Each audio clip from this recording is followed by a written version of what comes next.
All right. Jeez. All right. So you got the underlying energy down. All right. So remember, Libra, this is typically you, but feel free to go onto the other side here. Okay. And I'll even say, you or the other person, depending on if you guys resonate with the side at all.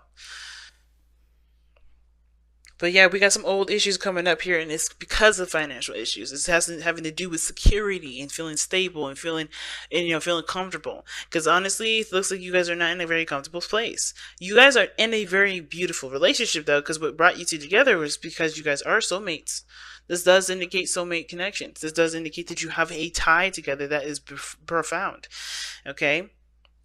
Now, outside of this reading here, soulmates don't have to mean soulmates, right? Excuse me, the lovers don't have to mean soulmates. They can mean that there is this like really profound connection that you feel between you and another person, and it doesn't have to be romantic at the same time. But because this is a soulmate investigation reading, the lovers will automatically mean soulmates to me, okay? Because I'm not reading for anybody other than a soulmate. So just to kind of clear that out, if anybody had questions or was wondering, but going into it, right, Libra or the other person, you guys are going in thinking of this relationship as the Three of Swords. This is an old issue, it's an old situation that you guys are having to deal with. And considering this is about finances and career, you're having some old issues about your finances and career, right? Your financial situation is an old issue that hasn't really gone away. And I think you're realizing from this standpoint, it's a personal issue, not really a romantic or relationship issue. It's affecting your love life in a small way because I think it's bringing out an aggressive aspect of you, and possibly the other person is coming out a little more aggressive. But it's because if there is any real aggression, it's not really because the other person is a factor in that. It's more about you and your personal stability and your independence and your confidence in yourself. It has nothing really to do with the other person. Now, how the other person sees this relationship or thinks about this relationship dynamic is the Seven of Swords. So they are having to take steps that they may not be totally comfortable taking, but because they see the risk as worth the reward, if that makes sense. Now, yeah, they just feel like they definitely stepped outside of their comfort zone, or they are stepping outside of their comfort zone. Again, this puts people on edge, considering if you're being triggered right now, you're not going to be the most friendliest, happiest person ever. You're going to try to keep your composure. You're going to try to be kind. You're going to be trying to be nice. But with that Knight of Swords, there is combativeness. There can be combativeness. There can be some people on the offense or on the defense, right? But not because they're trying to be mean, not because anybody's trying to be rude, not saying that it's a reason to be that way or giving that kind of excuse to say, hey, if you're aggressive, that's cool, it's fine. No, it's not okay. You should not project your pains and anger towards anybody else, but it's understandably so, because we're human beings and that's what happens, right? Again, not saying that you should or that anybody should be treating you any sort of way because they're stressed or because they feel a lot of pressure or because they're in a very uncomfortable situation. It just means that, hey, understanding where this person is coming from, they're not in a situation where they're not comfortable with themselves. Okay, so that makes sense, right? So if you're being lashed out at and you're lashing out at somebody else, give yourself that time and compassion, but understand that that's not necessarily appropriate for anybody to treat you or you to treat anybody else that sort of way. But this person is definitely not in a comfortable situation. Seven of Swords is saying that they're not comfortable. They're taking a risk. I think this person sees this risk as worth the reward because we do have the lovers that brought you two together. So that is love. Love has brought you together, connecting with one another, connecting with each other, being the halves of each other that work as a whole, So like, for instance, you may be the brain and the other person may be the heart, right? Or the other person may be the brain and you be the heart, right? You guys add and contribute to the relationship in a very beautiful way. But I feel like it's a work in progress because you guys have the Knight of Swords. Either you guys are working together and fighting together, or you guys are fighting against each other right now and trying to work together. Because the challenge is the Chariot, right? Which is getting a balance, moving forward, working together to make progress. The challenge is that. So some of you guys are having a really hard time working together to make that momentum, to push forward with that. And it's not, like I said, it's going to take time, whatever this is, right? To work together, work this through, and understanding where you guys are personally to be able to work together. That's the first step, right? You're not going to be able to work together efficiently until you know where you are coming from, why you're upset, where all this is really hitting home at, because it doesn't really have anything to do with the other person. It has something to do with where you were before. It has something to do with you in the past.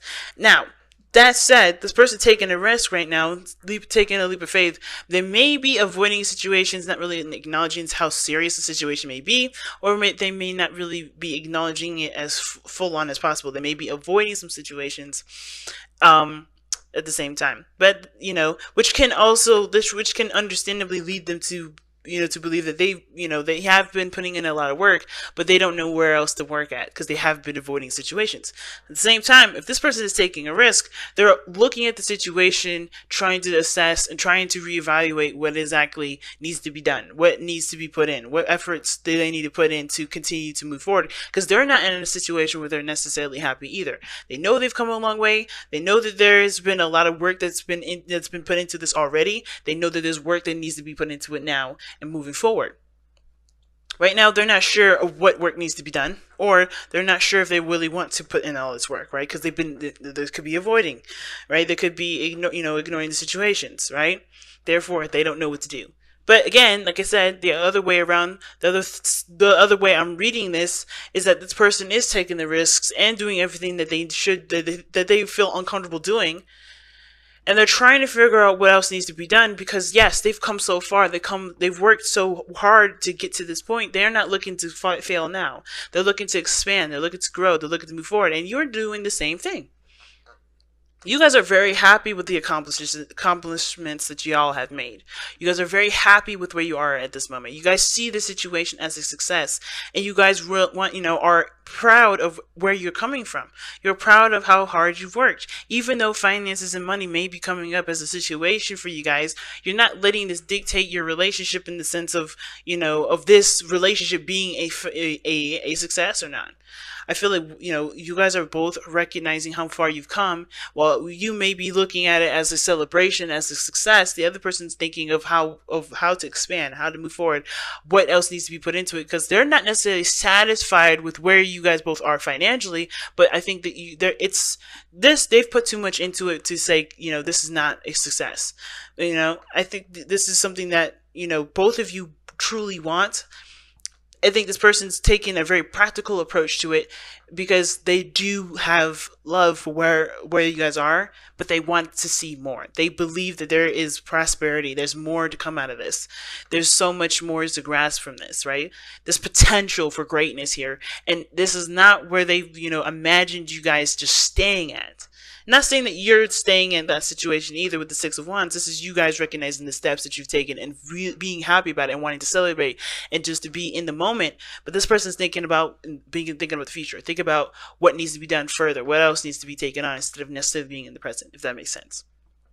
Now, considering that you guys have the Six of Wands in your future, let's take a look as to why you guys show yourselves as successful, but have the Three of Swords here. You have heartache, you look at the situation and the relationship, and it brings up some triggering stuff, right? Triggering stuff about you and your personal life. And it's because of, like I said, stability, independence, feeling comfortable, feeling stable, right? Some of you guys may be feeling alone in your relationships right now, even though you see this relationship as a success, because it took you so long. It took a lot out of you to get to this place for some of you. Some of you guys, you may have, you may be aware of a lot of these old triggers and old things that you've, experienced and dealt with, and you're dealing with them in a positive way, but you may still feel isolated. Right? You may still feel very alone because you may not be, and because what did I just say? Right? It's like you are in the moment enjoying yourself. You are in the moment trying to enjoy where and how hard you've come to this situation, right? You're being in the moment. You're in love with right now. Even though you see this situation as a trigger for old stuff coming up, especially with your security and yourself and being independent, you're more alone in the situation, enjoying your lavish garden, enjoying where you are, even if it isn't necessarily ideal.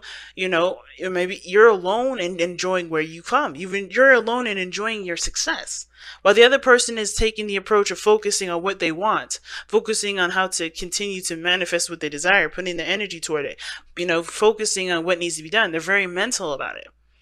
This person is very focused on the practical and the future, and they're not enjoying the moment. They want to be in a situation where they can enjoy the moment without stress, without anxiety, without worry, without doubt. They want to enjoy it without wanting anything more.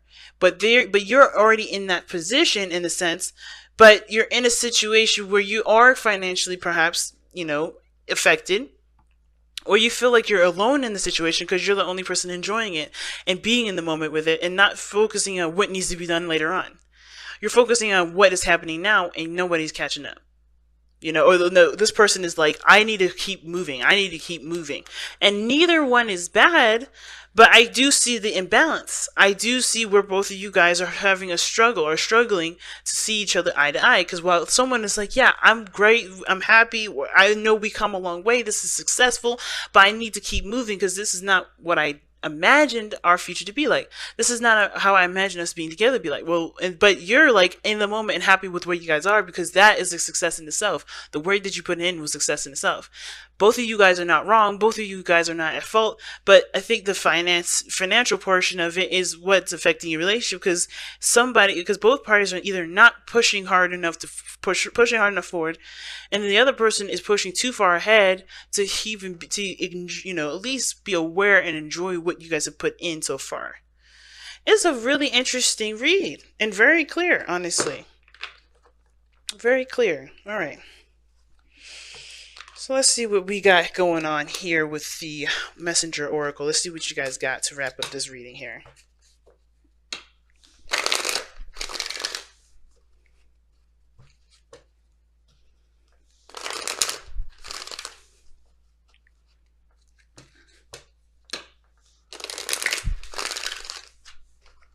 And like I said, remember the sides, right?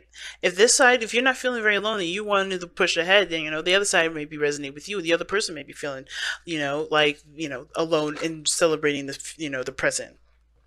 And you guys may be still getting over old issues, but you guys are happy with how hard and how dedicated you guys have been working towards this place of having, what you want, being content. I find it so interesting that both of you guys' spiritual planes, spiritual energies, are nines. They're both nines. It's pretty awesome.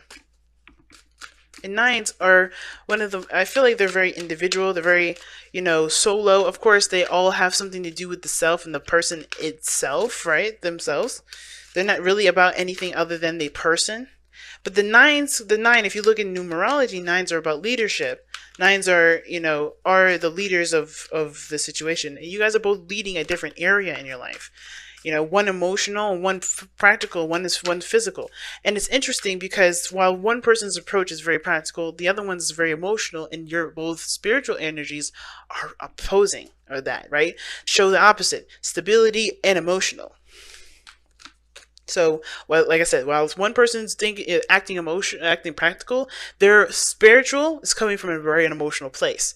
While the other, and then the other is coming, acting very emotional, very in the moment, not very practical, not very, materialistic. It's coming from a very materialistic, practical or stable place. It's interesting. Elements are definitely swapped in that area. Time to ground. Time to ground. Okay.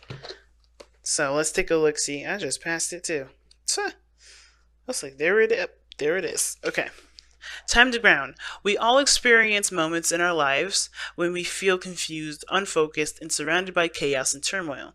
These moments are often unavoidable and are the lessons these moments can impart. But how you respond to them is a choice only you can make. Take a deep breath and a moment to pause and reconnect with Gaia and nature. Seek the silence of the void within, whilst your spirit spirals downward to anchor itself like an ancient tree root in the cleansing embrace of the earth beneath you. So it's pretty much saying, like, even though the world is going crazy, even though your finances may be on point, maybe need improvement, it don't change how you react to it. It doesn't change how, nothing changes unless you react to it in a sense of panic and you react in a sense of bliss and happiness. Nothing, really what I mean is that the situation is happening. It's up to you to face the situation in the way you choose. You can either choose to panic with it and go crazy, or you can ground yourself, appreciate where you are, and do the best that you can. Because ultimately, the best you can do is the best you can do. You can't go and you can't do any more than that. You can't push any further. And to expect of yourself to do any further, it's not being fair to yourself, right? So I guess what I'm trying to say is the clearest, the best way I can say it, because I know a couple times I just said that sounded crazy. Right now, you guys are going through some financial stuff going on in your lives. All right, or dealing with some things where where you guys may be having turmoil. You guys may not be seeing eye to eye, right? You guys are not in a balanced place where you guys feel like you can't take control, but you take control by not letting the situation dictate your mood, by not letting your situation dictate how you guys spend time with each other. You're gonna always have financial issues. You're gonna always have, family issues. You're always gonna have, moral issues or something in regards to something outside of your relationship. But that's the outside of your relationship, right? You're always gonna have political issues. You're always gonna have, weather issues. But does the weather dictate how you're going to feel today? Or are you going to say, hey, it's raining, but that is outside of me, and that has nothing to do with me, and it's not going to affect me because I'm going to continue to do the best that I can with what I've got, right?